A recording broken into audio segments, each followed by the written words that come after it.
You ever walk away from a conversation feeling like you said everything and still lost? Like your words just disappeared into the noise, and somehow, despite trying to stay calm and clear, you ended up feeling small, like your strength got buried under someone else's volume. Maybe you've been told that staying quiet makes you weak, that if you don't speak up, you're letting people walk all over you. So you explain more, defend harder, and still feel unheard. But what if silence isn't weakness? What if it's the highest form of control? The Stoics believed real strength isn't about reacting, it's about restraint. The ones who say less often see more. And when your silence comes from self-mastery, it becomes power. Not the kind that shouts, but the kind that shifts the entire room. If that's something you feel deep down, and if you value the kind of conversations we have here, do me one simple favor. Hit that subscribe button. It helps more than you know. Now, let's get into it. You don't gain the upper hand by reacting. That's where most people go wrong. They assume the fastest reply or the cleverest comeback wins the game. But that's just surface noise. True intelligence doesn't rush into the spotlight. It steps back, takes a breath, and watches everything unfold. Outsmarting someone isn't about volume or speed. It's about perspective. It's seeing the whole board clearly while others are too busy focusing on their next move. You give them space to talk, to reveal, to stretch themselves thin. All the while, you remain still. Not passive, but precise. That stillness isn't emptiness. It's loaded with intention. It's the discipline to hold your fire. It's the kind of quiet that carries weight, because it doesn't need to prove anything to be powerful. This works because silence, when grounded in strength, unsettles people more than any argument ever could. In a world addicted to noise, silence feels like something's missing, like something must be wrong. Many see it as a weakness, a void, or even surrender. But in reality, silence is often the strongest stance a person can take. It doesn't chase control, it is control. Carl Jung once said, "Until you make the unconscious conscious, it will direct your life and you will call it fate." That's the quiet power of silence. It brings what's hidden to the surface. While others try to figure you out, they begin to unravel. In trying to read your stillness, they reveal more than they intend, their fears, their insecurities, their true intentions. And the more they speak, the clearer their inner world becomes. People tend to talk the most when they feel the most uncertain. In conflict, they ramble, repeat themselves, and offer explanations no one asked for, not because they're confident, but because they're afraid.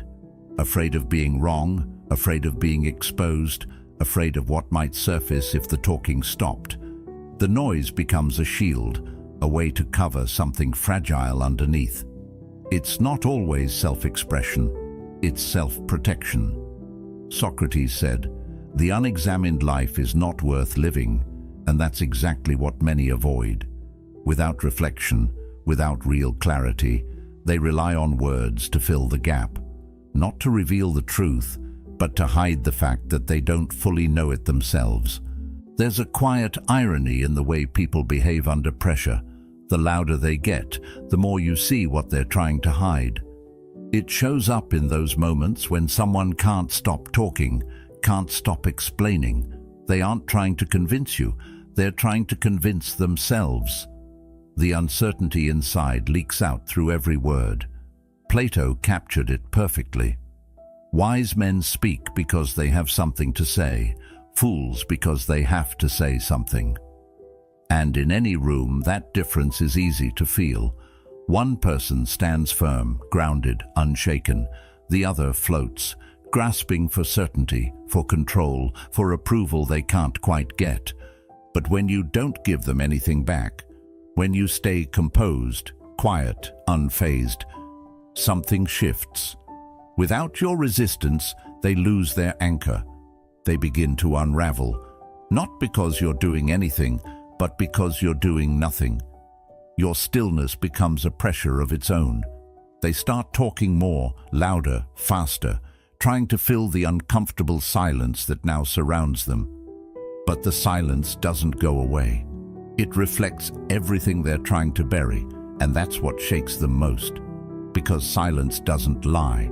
It doesn't give them a script to follow or a distraction to hide behind. It just shows them themselves. That's what people really fear about silence. It's not the absence of noise, it's the presence of truth. Not the kind they polish or perform, but the kind that simply exists.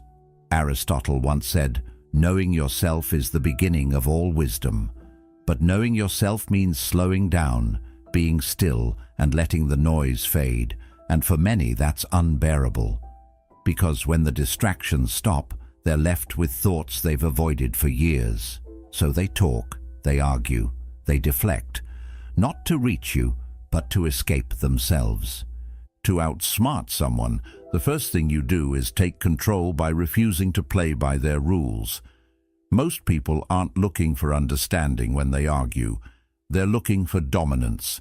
They don't bring up an issue to resolve it. They bring it up to provoke you, to get you off balance, to see if they can steer the emotional temperature of the room. It's not about truth, it's about control. And the tool they use most often is reaction. They push buttons, they poke at your insecurities, they dangle guilt, frustration, or ego in front of you like bait. And if you bite, if you respond with emotion, you give them the map. You show them where you're vulnerable. Reaction becomes data. It's no longer just energy, it's ammunition. Once they know where you'll flinch, they don't stop. They test those spots again. They lean into them. Each reaction you give reinforces their sense of control. This is how manipulation works. It's subtle. It doesn't always come with raised voices. Sometimes it's wrapped in concern, in charm, in carefully placed words designed to pull you out of your center. But the moment you respond impulsively, you've stepped onto their field. So what happens when you don't? What happens when you remain still? Not just in your words, but in your inner state. No flare of anger, no need to explain or defend. Just calm, steady presence. That's when everything shifts. You're no longer the one being observed, they are. You stop offering feedback, and suddenly they're the one unsure. They start filling the silence, grasping for control that's quietly slipping from their hands. What felt like certainty for them starts turning into doubt, because without your reaction, they're left with themselves. No mirror, no friction, no clear path forward. That's when the game breaks. Their strategy was built on the assumption that you'd play along, that you'd argue back, defend yourself, try to correct them. But when none of that happens, their footing slips. You didn't just remove your words, you removed the structure they were leaning on, and they're left scrambling, unaware that they lost the moment you refused to engage on their terms. Silence is unsettling to those who rely on control. It strips away their usual tactics. It doesn't give them feedback, cues, or a script to follow. When someone can't predict you, they feel vulnerable, not because you've done anything threatening, but because their sense of control is slipping. We fear what we can't define, and silence, especially when it's calm and intentional, becomes impossible to read. That's where the discomfort begins. When someone talks, they reveal their thoughts. But when someone simply watches, when they offer no reaction, no resistance, they stop being a participant and start being a mirror. And most people aren't ready to face what that reflection shows them. Carl Jung said, "Everything that irritates us about others can lead us to an understanding of ourselves." Silence brings that irritation to the surface.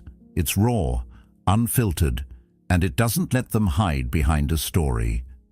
Without the buffer of your reaction, they're forced to confront themselves, their tone, their motives, their contradictions. And in that space, where they expect a push but get nothing at all, They start to expose more than they ever meant to. It's in that silence, ironically, that people speak the loudest. Not through what they say, but through how they say it. You hear it in the over-explaining, the repetition, the rising urgency in their voice. That's not clarity, it's insecurity trying to sound confident. And the harder someone tries to convince you, the more they reveal they're not fully convinced themselves. Plato once said, "Truth is the beginning of every good thing." And truth doesn't perform. It doesn't try to persuade. It simply stands, calm and quiet, needing no applause. As you sit in silence and truly observe, you start picking up on what they're trying to cover. You notice the mismatch between their words and their energy. You hear the forced conviction. You see how their confidence falters the moment there's no one pushing back. And that's when everything becomes clear. Not just what they're saying, but what they're protecting. The fragile ego behind the firm stance, the doubt behind the confidence, the fear behind the force. That's why the most powerful people in the room often say the least. They aren't there to win attention or dominate a conversation. They're there to see clearly. They listen, not just to the words, but to the spaces between them. They read posture, tone, intention, and in doing so, they gain something far more valuable than a quick win. They gain insight, they spot the cracks, and while others keep talking, they collect everything they need, quietly, confidently, without saying a word. Why interrupt someone who's already revealing everything you need to know? When a person talks long enough, they hand you the truth, unfiltered, unguarded, without realizing it. Socrates once said, "I know that I am intelligent because I know that I know nothing." That's not weakness. That's strength disguised as humility. It's the kind of awareness that steps back, watches, listens, and lets others show their hand. And while they think they're playing the game, they don't notice they've already become the subject of it. Because you're not in the match, they are. You're just watching. There's a different kind of power that comes when you stop reacting, not passivity, not avoidance, but a steady, patient clarity that allows you to see things others miss. When silence is no longer the absence of voice, but the presence of awareness, everything shifts. You stop trying to win arguments and start reading them. You stop trying to explain and begin to understand. The less you need to speak, the more you start hearing. The truth isn't always found in what's said, but in what someone feels compelled to say. And when you give someone space, when you let them unravel without interruption, they often reveal more than they ever intended. Silence, when it's rooted in confidence, doesn't make you invisible. It makes you undeniable. You're not hiding. You're not shrinking. You're standing so still, so solid, that your presence starts speaking for itself. And real control doesn't need applause. It doesn't need to be flashy. It doesn't announce itself to the room. It simply exists, and the room feels it.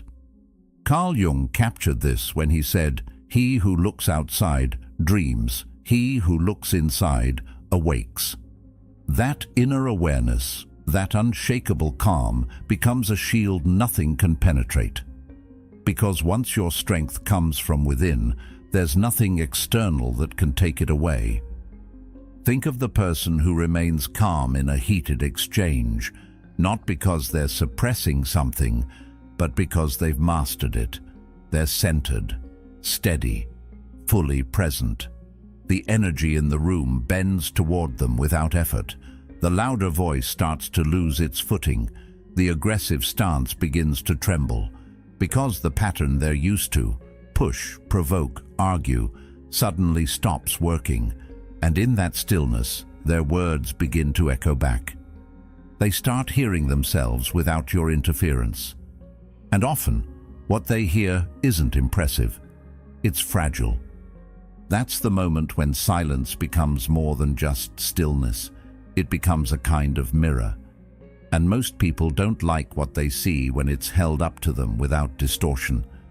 Plato once said, "The greatest wealth is to live content with little." But in conflict, most people aren't content with less. They want reaction, they crave resistance. It gives them a sense of identity, something to push against. But when that resistance doesn't come, when your face doesn't flinch and your words don't arrive, they're left facing the one thing they've been running from: themselves. And that's where your power is. Not in overpowering them, not in having the last word, but in letting silence do the work. It strips away the performance, the defense, the noise, and reveals the truth. Not just about them, but about you. That you don't need to defend what's already solid, that you don't need to respond to stay in control, because real control isn't loud, it's quiet, and it's unshakable. But silence, on its own, isn't always strength. It can just as easily become avoidance if it isn't grounded in clarity. If you stay quiet because you're afraid to speak, or because you've convinced yourself your voice doesn't carry weight, that's not control, it's self-abandonment. True silence, the kind that commands presence, comes from knowing exactly why you're choosing not to speak. Aristotle put it simply, knowing yourself is the beginning of all wisdom. And that self-knowledge is what separates strategic silence from passive silence. The first is a choice. The second is a retreat. One holds power, the other leaks it. The silence we're talking about isn't silence out of fear. It's the kind rooted in discipline. The stillness before a move that shifts the entire game. The pause between stimulus and response that makes what comes next carry real weight.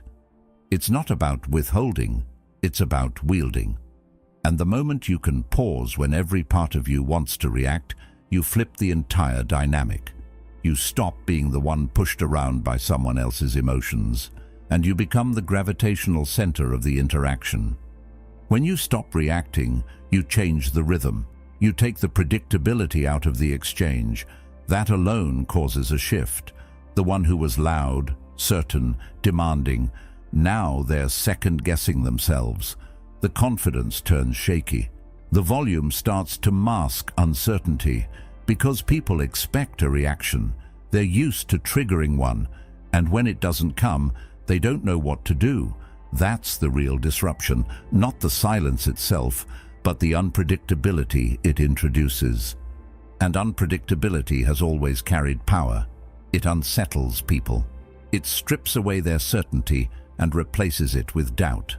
The human mind, when faced with uncertainty, begins to imagine scenarios. It fills the gaps with projection, insecurity, and fear. Socrates once said, "I cannot teach anybody anything, I can only make them think." Strategic silence forces thought. It pushes people inward, not to examine you, but to examine themselves, their approach, their reasoning, their motives. And once someone starts looking inward in the middle of a conflict, the power they once felt begins to dissolve. This is what makes silence so effective when used with intention. It's not about proving a point. It's about letting the space between words reveal what no explanation ever could. So when you find yourself in a moment where someone is pressing you to react, to defend, to prove yourself, pause. You don't need to give them what they're looking for, because often the most powerful move is to let them show their hand while you show nothing at all. Not because you have nothing to say, but because you already know your silence says everything. People aren't truly shaken by loud voices. They're shaken by what they can't read. Mystery unnerves them far more than noise ever could. It lingers in the air, creates tension, and forces the imagination into overdrive. That's the quiet advantage of someone who doesn't reveal too much. When people can't figure you out, when they can't predict how you'll respond, they feel out of control. And control is what most people are secretly trying to hold on to in every conversation. If they don't know where you stand, they don't know how to prepare for you. If they can't prepare, they can't manipulate. And that makes you dangerous, not because you're loud or aggressive, but because you remain unreadable long enough for them to lose their script. There's nothing harder to influence than someone who keeps their emotional center intact, someone who doesn't blurt out every opinion, who doesn't wear their reactions on their sleeve. That kind of presence confuses people. It's like staring at a blank screen. They start projecting their own thoughts, fears, and assumptions onto you. Carl Jung once wrote, "The meeting of two personalities is like the contact of two chemical substances. If there is any reaction, both are transformed." But what happens when one of those substances remains neutral? When one person refuses to react, stays grounded, just watches, the other becomes exposed. Not because they were challenged, but because they were left to reveal themselves. And in that subtle exchange, it's the quiet one who holds the power. The wisest people in the room often say the least. And that's not because they're quiet by nature. It's because they've already seen the outcome. They know that speaking too quickly can give away more than intended. Every word you offer is a piece of your internal map. What you think, what matters to you, what provokes you. The truly intelligent choose their moments. Plato captured this when he said, "Wise men speak because they have something to say, fools because they have to say something." The wise don't speak to be heard. They speak to make a move. Their words aren't reactive. They're intentional, calculated, timed, not for impact alone, but for precision. There's a kind of quiet strategy in listening more than speaking, in letting others fill the air while you gather everything, energy, information, leverage. And when you finally do speak, it lands, because the room knows you don't speak just to fill the silence. You speak to shift it. Treat your words like a weapon, not one to be flashed for show, but one carried with discipline. A sword isn't drawn for every minor offense. It's reserved for moments that matter, moments that require clarity, precision, and undeniable impact. That's how intelligent people use language, not as decoration, not for display, but as a tool of intention. They know the cost of careless speech. Every word can expose something, invite something, or reveal more than it should. So they choose their moments. Precision over performance, impact over impulse. They don't speak to prove, they speak to shape. Because real power isn't about saying more, it's about saying just enough, and sometimes not saying anything at all. But silence by itself isn't what makes them powerful. It's what stands behind it. Silence without presence is just space, easy to overlook, easy to dismiss. But silence backed by grounded presence, that's something else entirely. That's the kind of stillness that shifts the energy in a room. It unsettles not through aggression, but through sheer composure. You don't have to move a muscle or speak a word to change the atmosphere. You simply stand in who you are. No apology, no performance. And people around you start adjusting, not because you made them, but because your presence made them feel they needed to. There's something unspoken that happens when a person walks into a room with real presence. It tells you everything before they say a single word. That quiet confidence, that centered stillness. It speaks volumes. It says, "I know who I am." It says, "I don't need to overpower this room. I am the room." When your energy communicates that, your silence becomes undeniable. It commands attention without asking for it. It shifts people's tone, their posture. Even their arguments begin to soften, not out of submission, but out of awareness. They feel it. They sense that they're dealing with someone who doesn't need noise to be respected. Aristotle believed that character is revealed through action, not through words. And presence is action without movement. It's a signal that you've done the internal work, that you're not shaken by noise, not baited by ego, not stirred by shallow challenges. That alone changes everything, because once your presence carries weight, your voice doesn't need to. You don't have to talk over anyone. You don't have to defend yourself. People feel the boundary, you don't have to speak aloud. Presence has nothing to do with being loud or dominating the conversation. It's about the stillness inside you when everything around you demands a reaction. It's being so deeply rooted in your own identity that chaos can't uproot you. It's knowing your values, your principles, your line, and never needing to shout them to prove they exist. That kind of presence is magnetic. It doesn't pull people toward you through charm. It does it through certainty, through depth, through stability, and that kind of presence, that speaks louder than any performance. Socrates once said, "Be as you wish to seem." That's what presence is. It's living in alignment with who you say you are. No contradictions, no mask, just quiet, consistent strength, the kind that doesn't flinch, the kind that doesn't try to impress, the kind that is. And that presence, it speaks before you ever open your mouth. It shifts the room, not through force, but through the weight of your stillness. People can feel when you're not seeking validation, when you're no longer afraid of being misunderstood, when you're fully at peace with being exactly who you are. That kind of energy changes how others behave without you having to say a thing. They start to tread more carefully, not because you intimidated them, but because your calm exposes their noise. As Carl Jung said, the privilege of a lifetime is to become who you truly are. When you've reached that point, when your identity no longer hinges on being seen, accepted, or understood, your silence begins to speak louder than any defense ever could. And when you do speak, that's when everything shifts. Because people know it's not filler. It's not an emotional outburst or an attempt to dominate. It's deliberate. The silence that comes before your words builds tension, real tension, and the silence that follows lets every word land deeper, echo longer. There's no need to speak over anyone when one quiet sentence holds more weight than 1,000 desperate ones. As Plato once said, "A wise man thinks all he says, but a fool says all he thinks." That's what presence gives you, the discipline to wait until it matters, and the power to make it count when it does.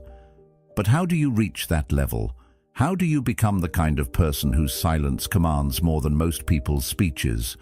You train yourself to sit in discomfort. You stop running from it and start using it as a sharpening stone.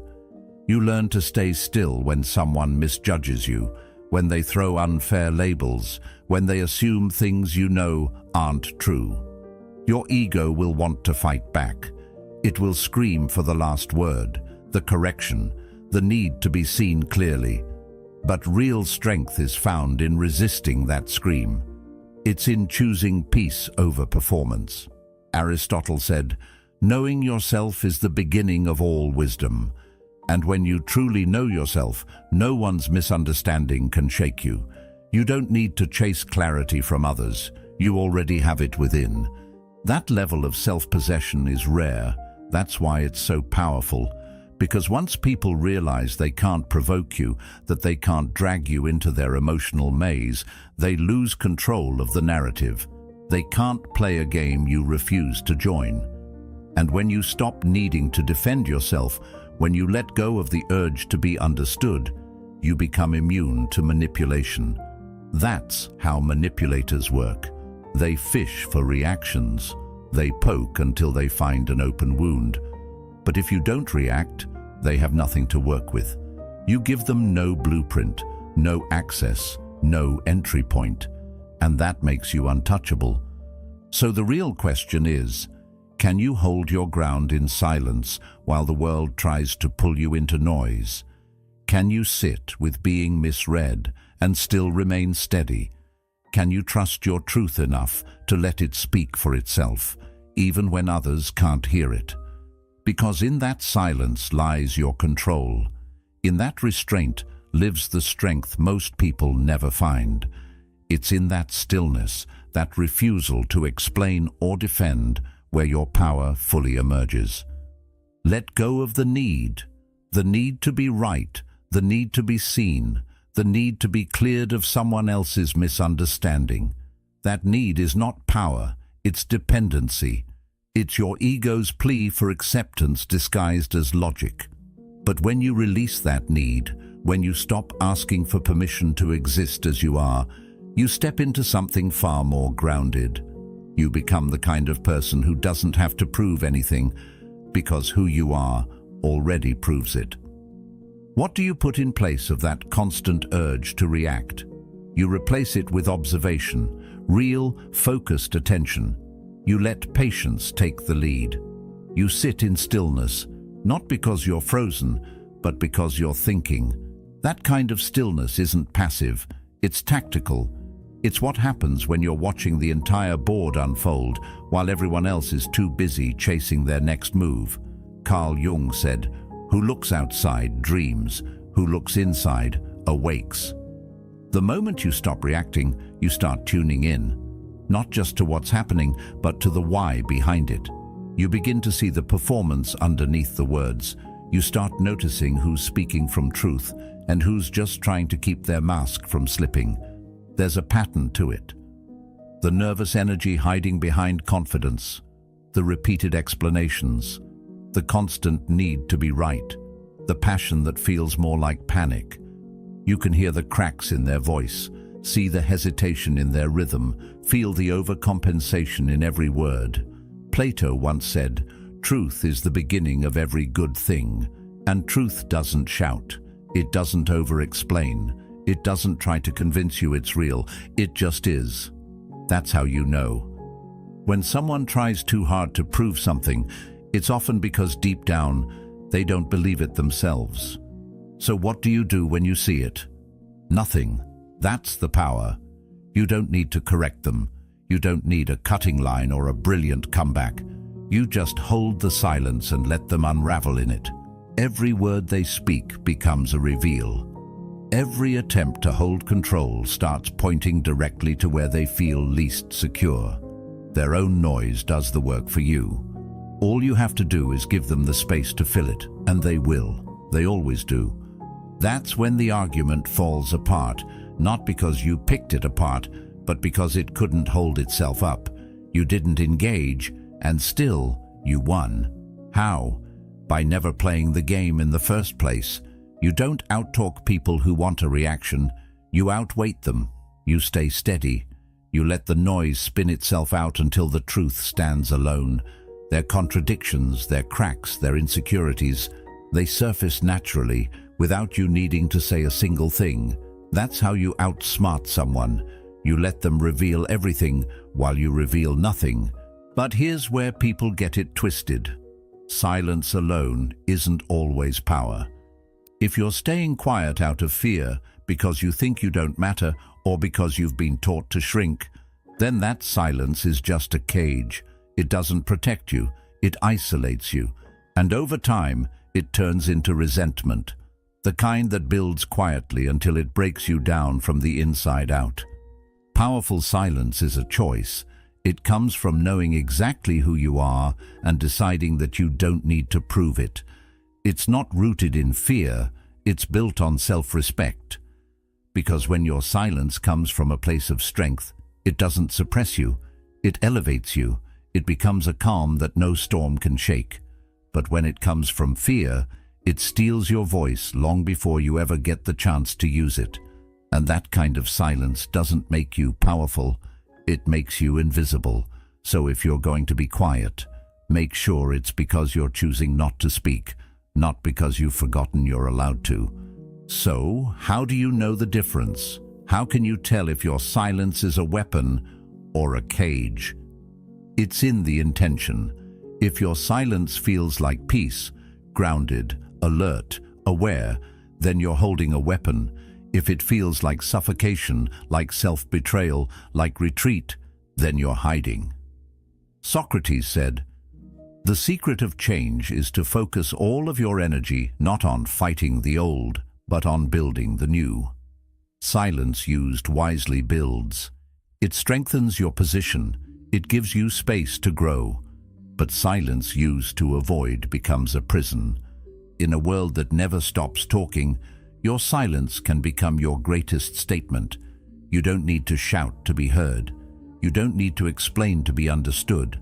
Stand still, be calm, and let the world adjust to your presence. If this spoke to something deep in you, there's another video waiting on the screen that will take this even further. Watch that next. Thank you for being part of Stoic Journal. Your presence here means more than you know. And remember, true strength isn't in how loud you speak, but in how deeply you listen. We'll see you back here soon.